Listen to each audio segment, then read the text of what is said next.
সব বিষয়গুলো আপনি জানতে পারবেন। এরপরে দেখেন বলছে plan and organise assessment process. একটা অ্যাসেসমেন্ট যদি আপনি সম্পন্ন করতে যান, তাহলে অ্যাসেসমেন্টের প্রসেসটা, পদ্ধতিটা আপনি কিভাবে প্ল্যান করবেন এবং কিভাবে সেটা পরবর্তীতে অর্গানাইজ করবেন সে সম্পর্কে আপনি জানতে পারবেন। তারপর বলছে প্রিপেয়ার অ্যান্ড অ্যাসেসমেন্ট প্ল্যান। আপনি অ্যাসেসমেন্টের জন্য একটা টুলস ডেভেলপমেন্ট করবেন। কোন এই যে ইউনিটগুলো, এই ইউনিটগুলোর যে এলিমেন্টস আর পারফরমেন্স ক্রাইটেরিয়া আছে, তাহলে কোন ইউনিটের কোন এলিমেন্টসের কোন পারফরমেন্স ক্রাইটেরিয়া থেকে আপনি রিটেন প্রশ্ন নেবেন বা ওরাল নেবেন বা ডেমো নেবেন বা অবজার্ভ করবেন, এগুলো আপনি তখন ওই অ্যাসেসমেন্ট প্ল্যানে অন্তর্ভুক্ত করে আপনি টুলস ডেভেলপ করতে পারবেন। ওকে, তারপর 4 নাম্বারটা দেখেন design and develop assessment instrument. ওই যে একটু আগে যেটা বললাম, আপনি শুধু ডিজাইন মানে অ্যাসেসর বা ট্রেনার হইতে পারবেন না, আপনি টুলস ডেভেলপারও হইতে পারবেন। তাহলে আমাদের টুলস কাকে বলে, টুলস কত ধরনের, অ্যাসেসমেন্টে মেইনলি কোনটা দিয়ে নেওয়া হয়, এই সব বিষয়গুলো আমরা আনুষঙ্গিক জানতে পারবো দিন শেষে। ক্লিয়ার? লার্নিং আউটকামটা ক্লিয়ার? জি ম্যাডাম, ক্লিয়ার। আচ্ছা, তারপরে দেখেন প্রথমেই আমরা একটা সংজ্ঞা পড়বো। এই সংজ্ঞা দিয়েই কিন্তু আমরা অনেক কিছু জানতে পারবো। সংজ্ঞাটা কি দেখেন, বলছে অ্যাসেসমেন্ট ইজ দ্য প্রসেস। এই যেখানে দেখেন ইনফরমেশন শিট 1, এই যে অ্যাসেসমেন্টের একটা সংজ্ঞা দেওয়া আছে। এই অ্যাসেসমেন্ট, এখানে বলছে assessment is the process of collecting evidence and making judgement on whether competency has been achieved. মানে কি, আমি যদি এটাকে পার্ট বাই পার্ট বাংলা করি, একটু ভাঙি, তাহলে সেটা হচ্ছে অ্যাসেসমেন্ট হচ্ছে একটা পদ্ধতি। Assessment is the process, that means assessment হচ্ছে একটা পদ্ধতি। তাহলে কিসের পদ্ধতি? এভিডেন্স কালেক্ট করার পদ্ধতি এবং জাজমেন্ট তৈরি করার পদ্ধতি। তাহলে কিসের উপর জাজ করবে? যে একটা ক্যান্ডিডেট কি অ্যাচিভ করলো বা কোন কম্পিটেন্সি অ্যাচিভ করলো, সেটার এগেনস্টে জাজমেন্ট করার একটা পদ্ধতি। তাহলে অ্যাসেসমেন্ট হচ্ছে একটা প্রক্রিয়া, যে প্রক্রিয়ার মাধ্যমে একটা ক্যান্ডিডেটের এভিডেন্সগুলো কালেক্ট করা হয় এবং দিন শেষে এটাকে জাজমেন্ট করা হয় সে কি কম্পিটেন্সি অর্জন করলো আর করলো না। ওকে, তাহলে অ্যাসেসমেন্টের ডেফিনেশনটা ক্লিয়ার? আমাকে কেউ একটু বলতে হবে অ্যাসেসমেন্ট ডেফিনেশনটা একটু বলেন তো একজন। ম্যাম, যে ওই এভিডেন্স গুলো আছে ওইগুলা কালেক্ট করা এবং ওইগুলার ভিত্তিতে হচ্ছে যে সে কতটুকু কম্পিটেন্সি অর্জন করলো, এটা জাজমেন্টের যে পদ্ধতি সেটাই হচ্ছে অ্যাসেসমেন্ট।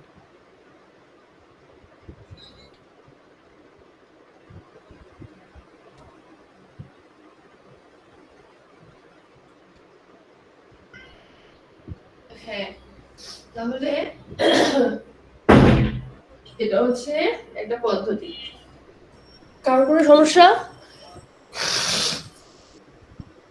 এবার দেখেন বলছে অ্যাসেসমেন্ট কত প্রকার, একটু পরেও আমরা পাবো, কিন্তু আমরা একটু লিখে নেই। অ্যাসেসমেন্ট হচ্ছে মেইনলি 2 প্রকার। অ্যাসেসমেন্ট কয় প্রকার? 2 প্রকার। একটা হচ্ছে ফর্মেটিভ অ্যাসেসমেন্ট আর একটা হচ্ছে সামেটিভ অ্যাসেসমেন্ট। হ্যাঁ, তাহলে এখন আমরা শিখব ফর্মেটিভ অ্যাসেসমেন্ট কি আর হচ্ছে সামেটিভ অ্যাসেসমেন্ট কি। ফর্মেটিভ অ্যাসেসমেন্টটা হচ্ছে যে অ্যাসেসমেন্টে ক্যান্ডিডেটের প্রোগ্রেস যাচাই বাছাই করার জন্য ট্রেনার নিয়ে থাকে। তাহলে ফর্মেটিভ অ্যাসেসমেন্টটা কে নেবে? ট্রেনার নেবে ট্রেনিং চলাকালীন। ট্রেনার নেবে ট্রেনিং চলাকালীন। ওকে, ক্যান্ডিডেটের কি প্রোগ্রেস যাচাই বাছাই করার জন্য বা তার গ্যাপ আইডেন্টিফাই করার জন্য, সে কতটুকু নলেজ অ্যাচিভ করতে পারলো, তার কতটুকু গ্যাপ আছে, এই বিষয়গুলো যাচাই বাছাই করার জন্য একটা ট্রেনার সাপ্তাহিকভাবে যে অ্যাসেসমেন্টগুলো নিয়ে থাকে সেই অ্যাসেসমেন্টগুলোকে বলা হচ্ছে ফর্মেটিভ অ্যাসেসমেন্ট। তাহলে ফর্মেটিভ অ্যাসেসমেন্টের কিওয়ার্ড হচ্ছে এই অ্যাসেসমেন্টটা নিবে হচ্ছে একজন ট্রেনার। ক্লিয়ার? আর কেন নিবে? একটা ক্যান্ডিডেটের বা একটা লার্নারের প্রোগ্রেস যাচাই বাছাই করার জন্য বা গ্যাপ আইডেন্টিফাই করার জন্য। ক্লিয়ার? জি ম্যাডাম, ক্লিয়ার। আচ্ছা, এরপর আমরা দেখি সামেটিভ অ্যাসেসমেন্ট কাকে বলে। মানে সামেটিভ অ্যাসেসমেন্ট হচ্ছে এই যে একটা ট্রেনার আপনাকে শিখালো, পড়ালো, নলেজ, স্কিল, অ্যাটিটিউড আপনার ভিতরে দিল, এখন আপনি কতটুকু নলেজ, স্কিল, অ্যাটিটিউড অ্যাচিভ করতে পারছেন এইটা যাচাই বাছাই করার জন্য, এবং এই কতটুকু নলেজ স্কিল অ্যাচিভ করতে পারছেন এইটার উপর ভিত্তি করে আপনি কি মানে স্যাটিসফাই, মানে যেটা চাওয়া হয়েছে সেটা তো যতটুকু বলা হয়েছে ততটুকু পারছেন কিনা এর উপর ভিত্তি করে আপনাকে, মানে যদি পারেন তাহলে সেক্ষেত্রে আপনাকে দিন শেষে সার্টিফিকেট প্রদান করার জন্য একজন সার্টিফাইড অ্যাসেসর আপনার যে অ্যাসেসমেন্টটা নিবে সেই অ্যাসেসমেন্টটাকে বলা হচ্ছে সামেটিভ অ্যাসেসমেন্ট। তাহলে সামেটিভ অ্যাসেসমেন্ট কে নিবে? Assessor accessory. অ্যাসেসর বলবো, কিন্তু অবশ্যই তার আগে আমরা সার্টিফাইড বলবো। ওকে, আচ্ছা, সে কিন্তু অ্যাসেসমেন্টটা নেওয়ার জন্য কি সার্টিফাইড। ওকে, তাহলে আমরা সার্টিফাইড বলবো। তাহলে একজন সার্টিফাইড অ্যাসেসর দ্বারা। আর কেন নিবে, মানে উদ্দেশ্যটা কি, কি কি দেখবে সে? কি পরিমাণ এই নলেজ, স্কিল, অ্যাটিটিউড হচ্ছে লার্নার গেইন করতে পারলো এটা দেখবে। দ্যাট মিনস আমার কম্পিটেন্সি যাচাই বাছাই করার জন্য এবং আমাকে সার্টিফিকেশন প্রদান করার জন্য। ক্লিয়ার? তাহলে আমাকে জি কি কম্পিটেন্সি যাচাই বাছাই করার জন্য, কম্পিটেন্সি কথাটা বললেই কিন্তু আমার তার ভিতরে নলেজ, স্কিল, অ্যাটিটিউড চলে আসছে। তাহলে আমার কম্পিটেন্সি যাচাই বাছাই করার জন্য এবং দিন শেষে আমাকে সার্টিফিকেট প্রদান করার জন্য একজন সার্টিফাইড অ্যাসেসর যে অ্যাসেসমেন্টটা নিবে তাকে আমরা বলবো সামেটিভ অ্যাসেসমেন্ট। ক্লিয়ার? জি ম্যাডাম, ক্লিয়ার। আচ্ছা, তাহলে আমরা এখন অ্যাসেসমেন্টটা জানতে পারলাম যে অ্যাসেসমেন্টটা কি। অ্যাসেসমেন্ট হচ্ছে একটা প্রসেস এভিডেন্স কালেক্ট করার এবং জাজমেন্ট মেক করার, যেটার উপর আমরা বুঝতে পারবো যে আমরা কি কম্পিটেন্ট নাকি কম্পিটেন্ট না, কি অ্যাচিভ করলাম বা কোন কম্পিটেন্সিটা অ্যাচিভ করলাম তার এগেইনস্টে। এখন দেখেন এই যে এভিডেন্স, জাস্ট একটু মনে রাখেন, কালেকটিভ এভিডেন্স যে বলছে, এভিডেন্স হচ্ছে আবার দুই ধরনের। তার থেকে দেখি একটু এভিডেন্সের একটা সংজ্ঞা আছে, একটু এই ফাঁকে পড়ে ফেলি একসাথে, তাহলে আপনাদের জন্য ইজি হবে। এই যে এখানে আছে এভিডেন্স, এই গেল, এই যে এভিডেন্স দেখেন বলছে হোয়াট ইজ এভিডেন্স। তাহলে এভিডেন্সটা কি? তাহলে এভিডেন্স ইজ ইনফরমেশন। ইনফরমেশন মানে কি? তথ্য। তাহলে এভিডেন্স হচ্ছে একটা তথ্য যেটা গ্যাদার করে। Evidence is information gathered and match, যেটা ম্যাচ করে কিসের এগেইনস্টে? একটা ইউনিট অফ কম্পিটেন্সির এগেইনস্টে। ওকে, টু প্রোভাইড প্রুফ, যেটা প্রুফ বা প্রমাণ আকারে দাঁড় করানো হয়, that a person is competent, যে একটা পারসন কম্পিটেন্ট কিনা এটার এগেইনস্টে। তাহলে এভিডেন্স হচ্ছে কিছু তথ্য গ্যাদার করা হয় এবং সেই তথ্যগুলো যে ইউনিট অফ কম্পিটেন্সি আমাদের থাকে, যে ইউনিট অফ কম্পিটেন্সির উপর ভিত্তি করে আমাদের অ্যাসেসমেন্টটা হয়, ওকে, সেই ইউনিট অফ কম্পিটেন্সির এগেইনস্টে ওই তথ্যগুলো কি করা হয়? ম্যাচ করা হয় এবং এটাকে প্রুফ আকারে প্রোভাইড করা হয় যে একটা পারসন কি কম্পিটেন্ট নাকি কম্পিটেন্ট না। ধরেন আপনার রিটেন হইলো, তাহলে রিটেনের যে প্রশ্নগুলো আছে ওইগুলা কি আমরা যে এই 11টা ইউনিট পড়বো লেভেল 4-এর, এই 11টা ইউনিটের উপরই হবে। তাহলে রিটেনের যে 11টা ইউনিট, তাহলে রিটেন খাতাটা হচ্ছে আমাদের একটা কি ইনফরমেশন, তথ্য, প্রুফ। আর এই রিটেনের যে ভিতরের প্রশ্নগুলো আমরা যেগুলো লিখছি এগুলো কি প্রত্যেকটা ইউনিট অফ কম্পিটেন্সির এগেইনস্টে ম্যাচ করা হবে, আমার কি এটা হয়েছে কি হয় নাই, এরকম করে ম্যাচ করার পরে দিন শেষে সে একটা জাজমেন্ট আমাকে দিবে। এবং আমি কি কম্পিটেন্ট হইলাম কি হইলাম না, এই যে আমি তো চাইলেই একটা ক্যান্ডিডেটকে নট ইয়েট করে বলতে পারি না, তাহলে সে কি নট ইয়েট হইলো নাকি কম্পিটেন্ট হইলো, এইটা তার খাতায় প্রমাণ স্বরূপ হিসেবে বলে দিচ্ছে। এটাই হচ্ছে এভিডেন্স, এটাই হচ্ছে তার প্রমাণ। ক্লিয়ার? জি ম্যাডাম, ক্লিয়ার। ম্যাডাম, তাহলে এখানে দেখেন বলছে এভিডেন্স ইজ ইনফরমেশন, একটু ভেঙে ভেঙে পড়বেন, বুঝে বুঝে। Evidence is information gathered and matched, যেটা গ্যাদার করা হয় এবং ম্যাচ করা হয় কিসের এগেইনস্টে? ইউনিট অফ কম্পিটেন্সির এগেইনস্টে, টু প্রোভাইড প্রুফ, যেটা প্রুফ প্রোভাইড করে, প্রুফ হিসেবে দ্যাট পারসন ইজ কম্পিটেন্ট, যে একটা পারসন কি কম্পিটেন্ট নাকি কম্পিটেন্ট না। ক্লিয়ার? জি ক্লিয়ার। স্যার ম্যাডাম, জি জি ম্যাম। Madam, clear. এখন দেখেন এভিডেন্স আবার হচ্ছে দুই প্রকার। তাহলে আমরা ফর্মেটিভ অ্যাসেসমেন্ট যেমন দুই প্রকার, সরি অ্যাসেসমেন্ট যেমন দুই প্রকার পাইলাম, এই এভিডেন্সও আবার দুই প্রকার। সে দুই প্রকার কি কি? একটা হচ্ছে ডিরেক্ট এভিডেন্স আর একটা হচ্ছে ইনডিরেক্ট এভিডেন্স। এখন আমরা জানবো কোনটা আমাদের ডিরেক্ট এভিডেন্স আর কোনটা আমাদের indirect evidence.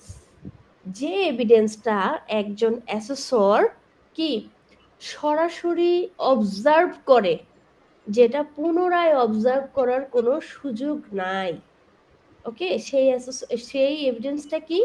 Direct evidence.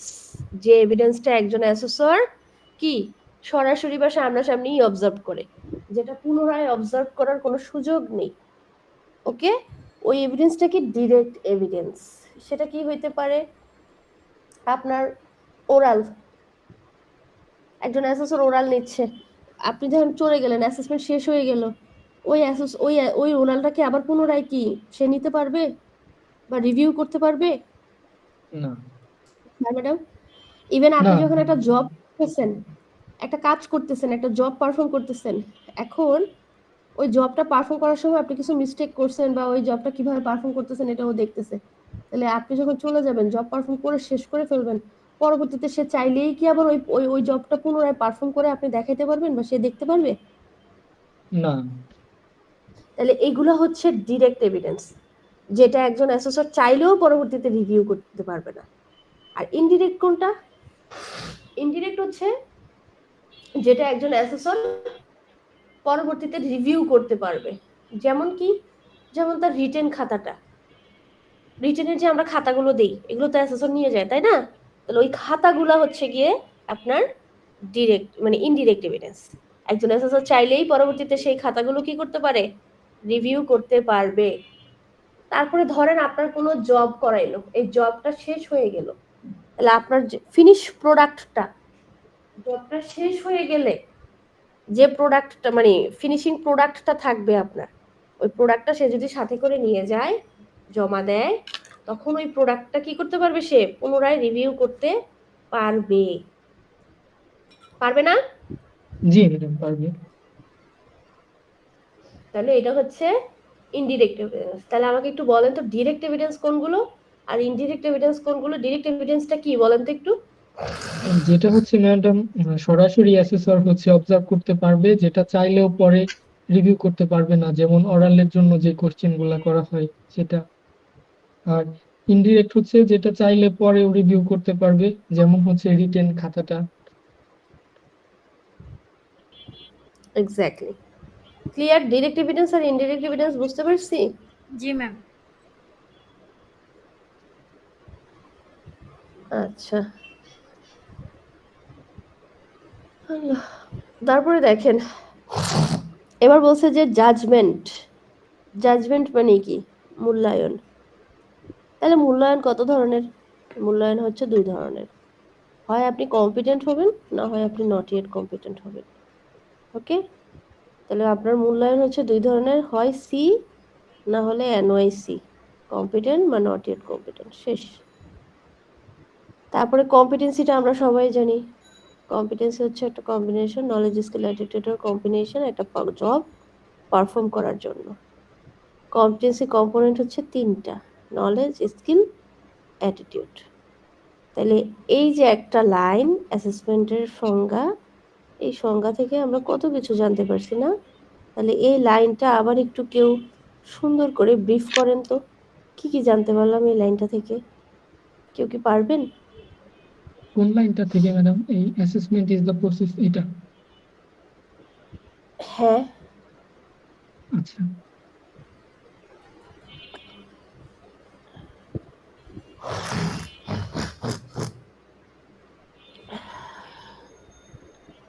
Assessment is the process of collecting evidence. Assessment হচ্ছে এভিডেন্স হ্যাঁ। কালেক্ট করার যেই প্রসিডিওরটা, অ্যান্ড মেকিং জাজমেন্ট, একই সাথে জাজমেন্ট করারও যে ব্যাপারটা, on whether competency has been achieved, কি পরিমাণ কম্পিটেন্সি অর্জন করা হলো এইটার ভিত্তিতে।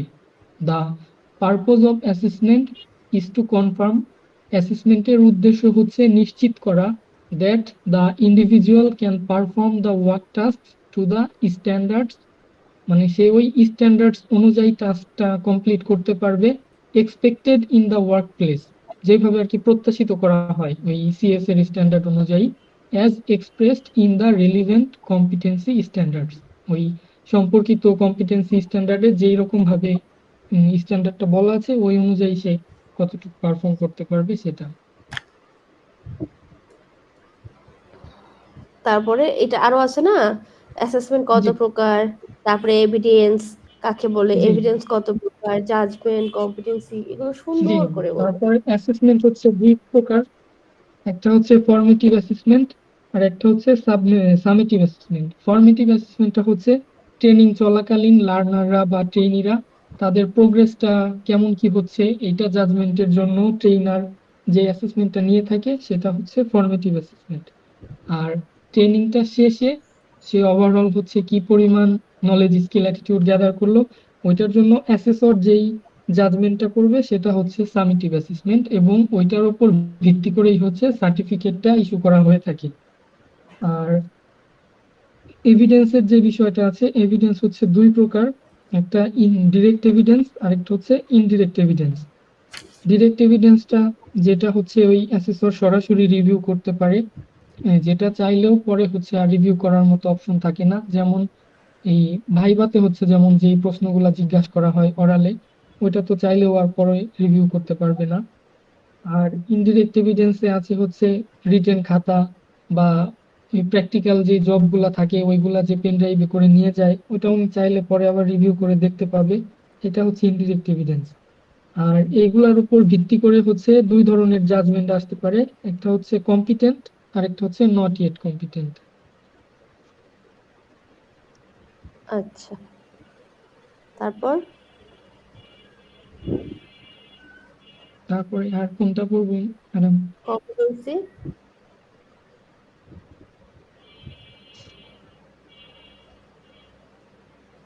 কম্পিটেন্সি পারবেন না? কম্পিটেন্সি, জি ম্যাডাম, এই হুম, যে কি পরিমাণ হচ্ছে নলেজ স্কিল অ্যাটিটিউড ই করতে পারলো ওই তিনটার কম্বিনেশন ওটা হচ্ছে কম্পিটেন্সি। একটা টাস্ক কমপ্লিট করার জন্য। জি, একটা টাস্ক কমপ্লিট করার জন্য। আচ্ছা, যাক, আমার এইটাই ভালো লাগলো যে আপনি রেসপন্স করতেছেন, বাকিরা আজকে কেউ রেসপন্স করতেছে না। রাবেয়া ম্যাডাম, সানজিদা ম্যাডাম, জি ম্যাডাম। ওরা কি ম্যাডাম বুঝতেছেন নাকি স্যার হ্যাঁ, আমরা বলবেন কি? বললাম না আপাতত। আমরা বুঝতেছি, মানে শুনতেছি, বুঝছি। বুঝতেছি। আচ্ছা, ঠিক আছে, এবার আমরা একটু আগাই। দেখছেন, এই একটা লাইন থেকে কিন্তু আমরা অনেকগুলো ইনফরমেশন পড়ে ফেলছি, এটা একটু পরে গেলেই বুঝতে পারবো। এবার দেখেন এটা,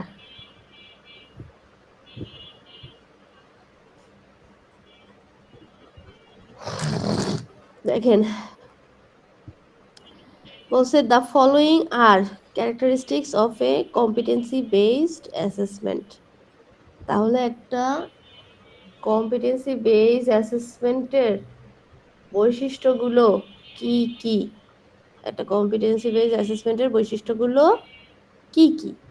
মানে মোট কথা হচ্ছে আমরা একটা জিনিস মাথায় রাখবো, কম্পিটেন্সি বেসড অ্যাসেসমেন্ট বললেই আমরা সেখানে কি নিয়ে আসবো?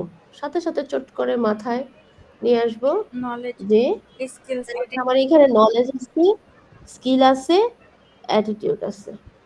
ওকে, তার মানে আমার এখানে নলেজ আছে, স্কিল আছে, আর কি আছে? অ্যাটিটিউড আছে। কম্পিটেন্সি বললেই আমার এটা মাথায় আমরা নিয়ে আসবো।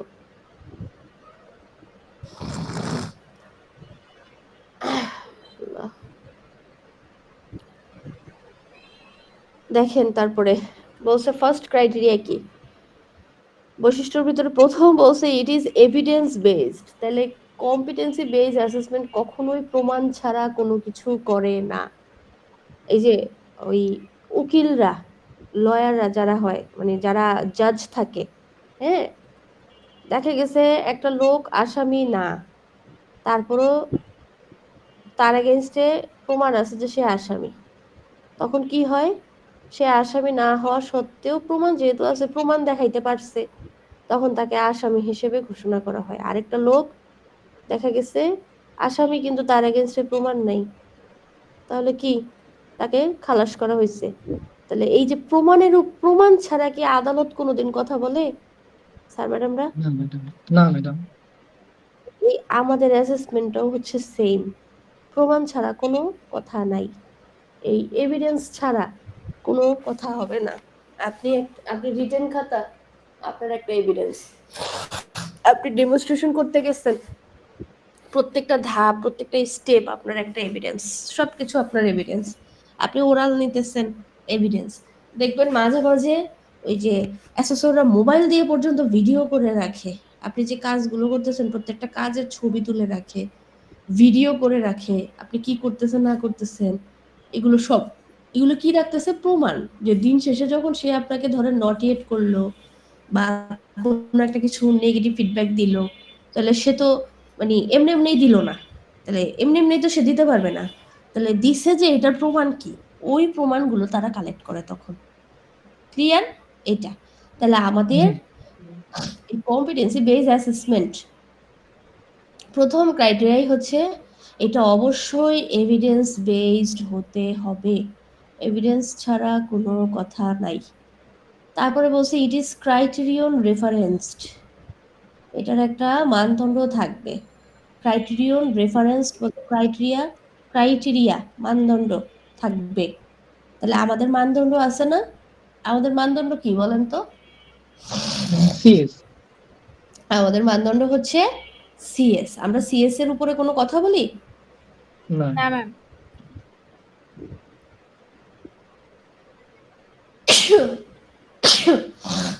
সিএস এর বাইরে কোনো প্রশ্ন করি?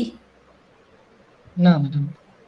তাহলে আমাদের মানদণ্ড হচ্ছে সিএস, আমরা সব সময় সিএস ফলো করব। আমাদের সিএস এ যা থাকে আমরা সেটাই করতে বাধ্য, সেটাই নিতে বাধ্য, সেটাই দেখতে বাধ্য। সিএস এর বাইরে আমরা কখনো কোনো প্রশ্ন করবও না, এবং সিএস এর বাইরের কোনো টপিক আমরা আমাদের এই অ্যাসেসমেন্টে আনবো না। তাহলে আমরা একটা মানদণ্ড ফলো করি, আর এই শুধু না, এই অ্যাসেসমেন্টটা একটা মানদণ্ড ফলো করে, ওই মানদণ্ডটা হচ্ছে আমাদের সিএস। এরপর দেখেন decisions about whether a person is competent are based upon evidence। বলছে একটা পার্সন কি কম্পিটেন্ট হবে নাকি হবে না, এটা কিসের উপর ভিত্তি করে? এভিডেন্সের উপরে। একটু আগে আমরা সবার উপরে একটা পয়েন্ট বলে আসছি যে এটা আমাদের এভিডেন্স ভিত্তিক।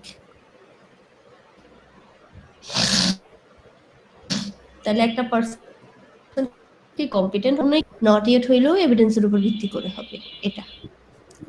তারপর বলছে it focus on the capacity to perform workplace activity to industry standard. এটা কোনটার দিকে ফোকাস করে? বিশেষ করে ফোকাস করে হচ্ছে তারা ওয়ার্কপ্লেসে যে অ্যাক্টিভিটিগুলো করতেছে এটা অবশ্যই ইন্ডাস্ট্রি স্ট্যান্ডার্ড মেনটেন করে করতেছে। তাহলে তারা যে শিক্ষাটা শিখতেছে, হ্যাঁ, এই শিক্ষাটা কি স্ট্যান্ডার্ড অনুযায়ী? ইন্ডাস্ট্রি স্ট্যান্ডার্ড অনুযায়ী। সে যেহেতু এই কাজটা ইন্ডাস্ট্রিতে পারফর্ম করবে, তাহলে ইন্ডাস্ট্রি কি চাচ্ছে, কেমন চাচ্ছে, কিভাবে চাচ্ছে, সেটার উপর ভিত্তি করে তারা এই কাজটা পারফর্ম করে। তাদেরকে ওয়ার্ক প্লেসে শেখানো হয়, মানে একটা ওয়ার্ক প্লেসে কি কাজ করবে, কিভাবে করবে, এটাই তাদেরকে মেইনলি ইনস্টিটিউটে শেখানো হয়।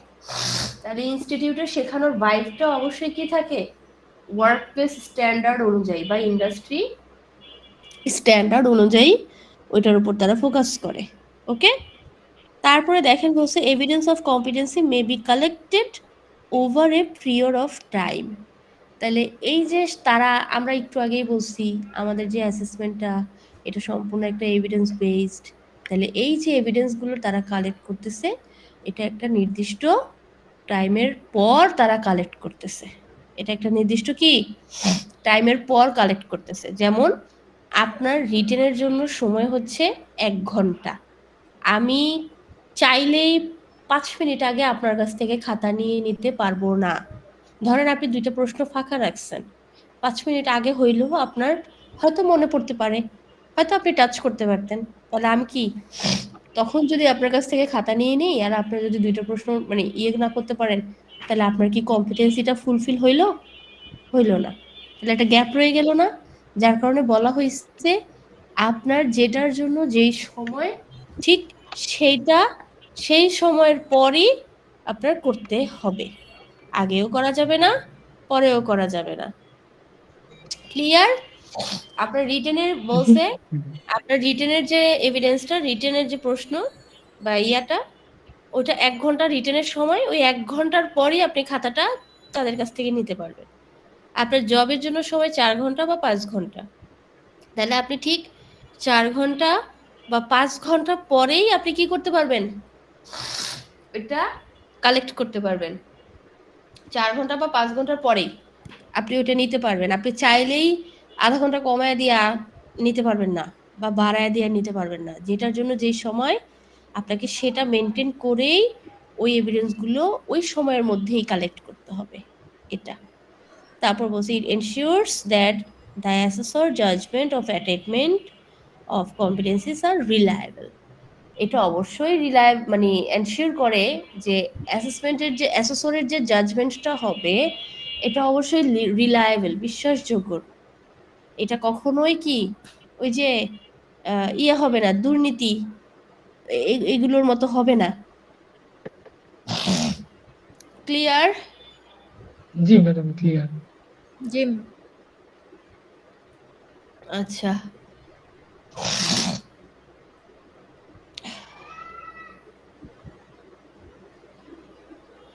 এখান থেকে আপনার প্রশ্ন আসে, এখান থেকে আপনার শর্ট কোয়েশ্চেনও আসে যে কম্পিটেন্সি বেস অ্যাসেসমেন্টের ক্যারেক্টারিস্টিকগুলো লেখেন। আবার এখান থেকে আপনার এমসিকিউ আকারেও প্রশ্ন আসে যে নিচের কোনটা কম্পিটেন্সি বেস অ্যাসেসমেন্টের ক্যারেক্টারিস্টিক্স বা ক্যারেক্টারিস্টিক্স না, এভাবেও প্রশ্ন আসে। ওকে, ওকে। আচ্ছা,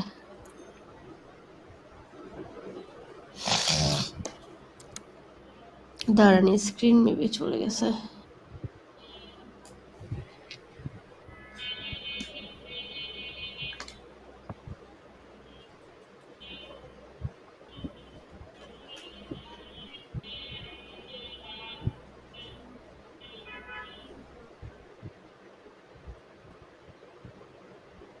এবার দেখেন,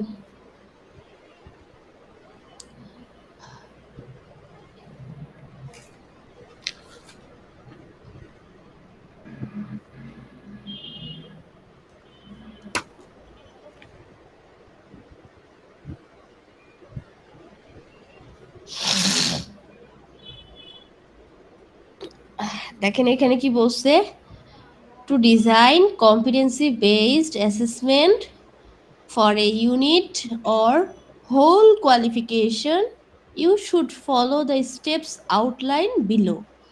তাহলে আপনার একটা কম্পিটেন্সি বেস অ্যাসেসমেন্টটা ডিজাইন করার ক্ষেত্রে বা একটা পুরো ইউনিট বা কোনো একটা পুরো কোয়ালিফিকেশন যদি আপনি মানে ডিজাইন করতে চান, ওকে, তো সেক্ষেত্রে আপনার কোন কোন ইয়েটা ফলো করতে হবে, কোনটার পর কোন স্টেপ, কোনটার পর কোন স্টেপ, স্টেপ একটা ধাপ আছে না, তাহলে কোন ধাপটার পর কোন ধাপটা ইয়ে করবেন, এটা সেখানে সেই কথাটা বলা হয়েছে। তো এটা দেখেন, ফার্স্ট অফ অল বলছে আপনি যখন একটা কম্পিটেন্সি বেস অ্যাসেসমেন্টের জন্য পুরো ইউনিটটা ডিজাইন করবেন, তখন আপনি বলছে যে identify competency standard. First of all আপনাকে সিএসটা আইডেন্টিফাই করতে হবে যে আপনি কোন অকুপেশনের জন্য বা কোন অকুপেশনের কোন লেভেলের জন্য আপনি করতে চাচ্ছেন, আপনার উদ্দেশ্যটা কি, আপনার বিষয়বস্তুটা কি অ্যাসেসমেন্ট রিলেটেড।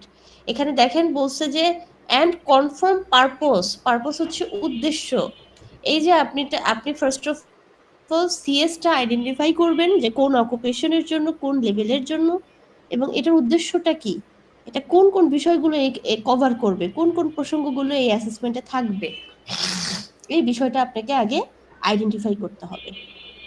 তারপরে দেখেন বলছে determine types of evidence of required. এইবার আপনি এইটা ডিটারমাইন করবেন বা আইডেন্টিফাই করবেন যে আপনার কোন ধরনের এভিডেন্সগুলো প্রয়োজন, কোন ধরনের এভিডেন্সগুলো প্রয়োজন। দেখা গেছে আমরা যেমন নর্মাল মানুষ, স্বাভাবিক মানুষ, সুস্থ মানুষ, আমাদের জন্য written, demonstration, oral okay fine, normal যারা আছে। এখন ধরেন একটা ডিসেবল পারসন আছে, এখন ডিসেবল পারসনের জন্য যদি আমাদের মতো রেগুলার কোশ্চেন, ধরেন সে অন্ধ, তাহলে তার জন্য যদি আমাদের মতোই রেগুলার কোশ্চেন করেন, তাহলে সেটা কি শোভা পায়? না বলে না না তাহলে সেটা তো হয় না। তাহলে সে তো চোখেই দেখে না, তাহলে তার জন্য কি আমি রিটেন প্রশ্ন করব? মোটেও না। তাহলে তার ক্ষেত্রে আমি কিভাবে নিব? সেটা আমি ওরালের মাধ্যমে নিব। কোনো একটা অডিও রেকর্ড, টেপ রেকর্ডার ছেড়ে দিয়ে তাকে শিখাবো, শেখানোর পর টেপ রেকর্ডার ছেড়ে দিয়ে, বা তার জন্য যে ব্রেইল পদ্ধতি, একটা অন্ধ মানুষের জন্য যে ব্রেইল পদ্ধতি সিস্টেম আছে, সেই সিস্টেমে তার জন্য নিব। তাহলে তার জন্য আর নর্মাল মানুষের জন্য তো এভিডেন্স রিকোয়ারমেন্টটা এক থাকবে না। তাহলে আমি কাদের জন্য ডিজাইন করতেছি, বা আমার কোন কোন এভিডেন্সটা আমার মানে আমার ক্লায়েন্ট কারা হবে, সেই ক্লায়েন্টটা আমরা নির্বাচন করে সেইটার উপর ভিত্তি করে আমি তাদের কাছ থেকে কি কি এভিডেন্স চাচ্ছি, কি টাইপের এভিডেন্স চাচ্ছি, সেটা আমি কালেক্ট করব এবং ডিসাইড করব যে হ্যাঁ, আমার লার্নাররা সুস্থ স্বাভাবিক, তাহলে তাদের ক্ষেত্রে আমি রিটেন, ডেমনস্ট্রেশন, ওরালি নিব। আমার লার্নাররা সুস্থ না, আমি তাদের জন্য রিটেনটা ব্রেইলি নিব, বা আমি অডিও কোনো একটা টেপ রেকর্ডার ছেড়ে দিয়ে সেই কোনো সিস্টেমের মাধ্যমে নিব। বা আমার লার্নার হাতে লিখতে পারে না, তাহলে আমি তার জন্য ভিজুয়ালের মাধ্যমে নেব। আমার লার্নারের দুটো হাতই নেই, তাহলে সে কি লিখতে পারবে? আমি তার জন্য ভিজুয়াল, মানে চোখে দেখে যেন সে বলতে পারে, কুইজ আকারে নিব, চোখে দেখে বলতে পারে, ওই রকম টাইপের ভিডিও গ্রাফিক্সের মাধ্যমে নিব। এরকম আর কি বিষয়টা। তারপরে বলছে আইডেন্টিফাই সুইটেবল অ্যাসেসমেন্ট মেথড। এই যে ৩, ২, ৩, ৪ এগুলো কিন্তু একই টাইপের চলে আসে একসাথে করে।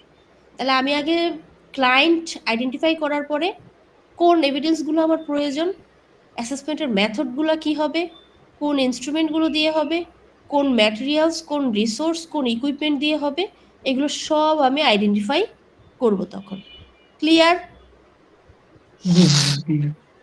এবার ৫ নম্বরে দেখেন বলছে এবার কি করবেন, আপনি সবকিছু করে ফেলছেন, এবার কি করবেন, ডকুমেন্ট আকারে করে ফেলবেন।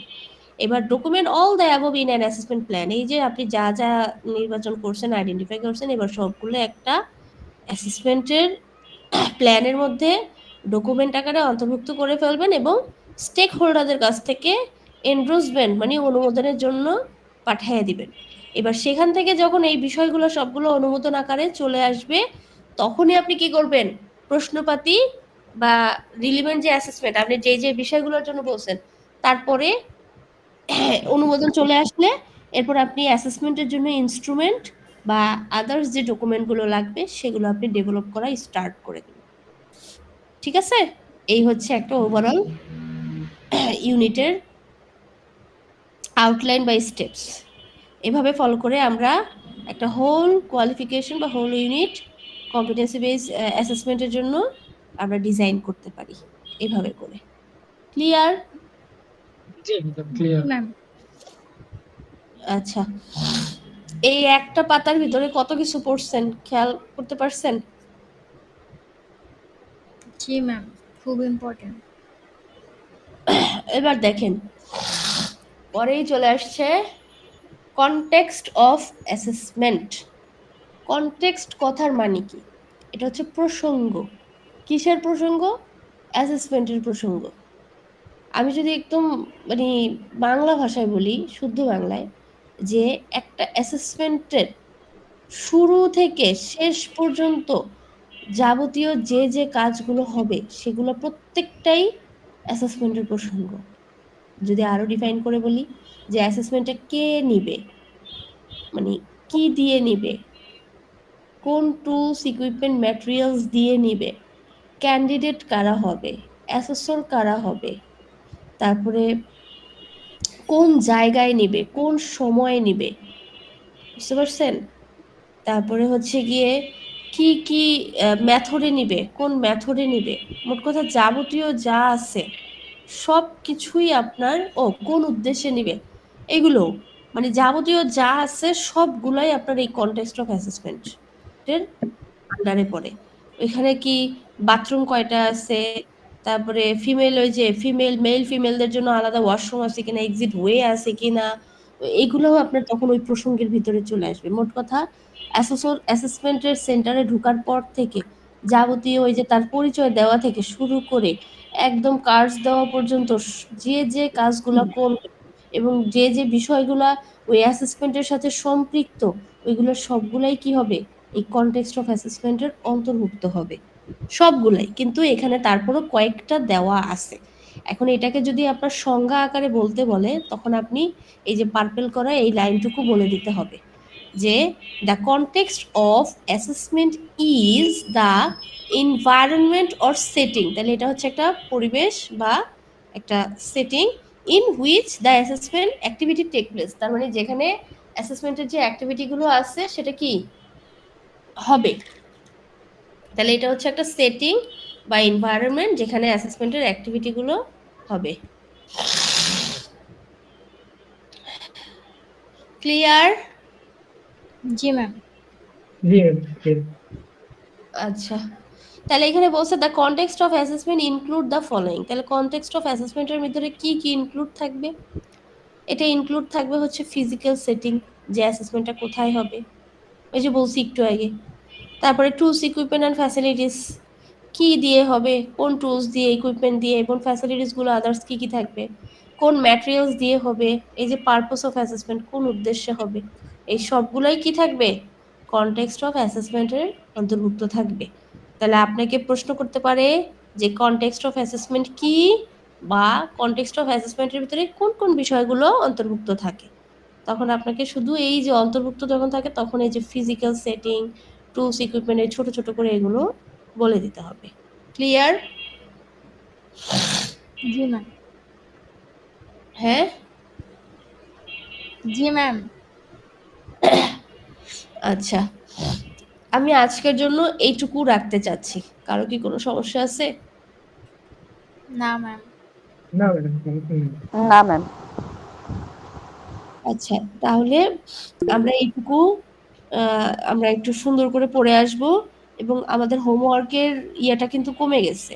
এই যে রাবেয়া ম্যাডাম কিন্তু মোটামুটি যে আমাকে যেহেতু প্রমিস করছে যে ম্যাম আমি দিয়ে দিব, সে কিন্তু অলরেডি অনেকগুলো হোমওয়ার্ক সাবমিট করছে। আজকে শুধু সানজিদা ম্যাডাম দেখলাম হোমওয়ার্ক সাবমিট করছে, এছাড়া আমি আর কাউকে ম্যাডাম দেখলাম না। ম্যাডাম এখন আরেকটা দিয়ে দিব, আর বাকি যে দুইটা একটা বাকি রয়েছে না, সেটা আমি আপনার উপর সন্তুষ্ট ম্যাডাম যে আপনি আমাকে অ্যাসিওর করছেন, হয়তো একটু দেরি হয়েছে বাট এই যে আপনি যে আমাকে দিচ্ছেন অ্যাসিওর করছেন এতেই আমি সন্তুষ্ট।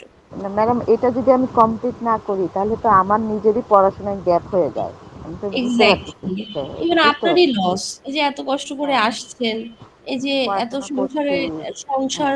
সংসারের একটা ফাঁক দিয়ে সময় বের করে পড়ছেন, তো পড়াটা যদি ভালো মতো না পড়েন তাহলে কিভাবে হবে? তাহলে এই যে আজকে হোমওয়ার্কটা খুবই সুমিত জরুরি। স্যার এরা কিন্তু দেয় নাই, তাহলে স্যার আপনারাও একটু দিয়ে দিবেন। শুধু একমাত্র সানজিদা ম্যাডাম দেখলাম, আর এই যে রাবেয়া ম্যাডাম। আর রবিউল তো দুষ্টু, প্রচুর ফাঁকিবাজ, একদমই দেয় না। তো নেক্সট ক্লাসে একটু চেষ্টা করবেন। আর এটা হচ্ছে খুবই ইম্পর্টেন্ট, বারবার বলতেছি, এগুলো একটু ভালো করে মাথায় রাখার চেষ্টা করবেন। বেশিরভাগ প্রশ্নই এই ইয়ার থেকে হয়, এগুলো একটু ভালো করে মাথায় রাখবেন। ওকে, তাহলে সঞ্জিতা ম্যাডাম আপনি যে রেকর্ডটা করছেন ওই রেকর্ডটা একটু গ্রুপে দিয়ে দিন। হ্যাঁ, ঠিক আছে। আর নেক্সট ক্লাস হচ্ছে আগামীকাল মঙ্গলবার। আমরা কিন্তু আমাদের কালকের স্কেজুয়াল পিছাবো না, কালকে ঠিক আবার সঠিক সময়ে যুক্ত হয়ে যাব। ওকে ওকে ঠিক ম্যাডাম। আছে ম্যাম। ওকে, ঠিক আল্লাহ। আছে, সবাইকে শুভরাত্রি, ভালো থাকবেন।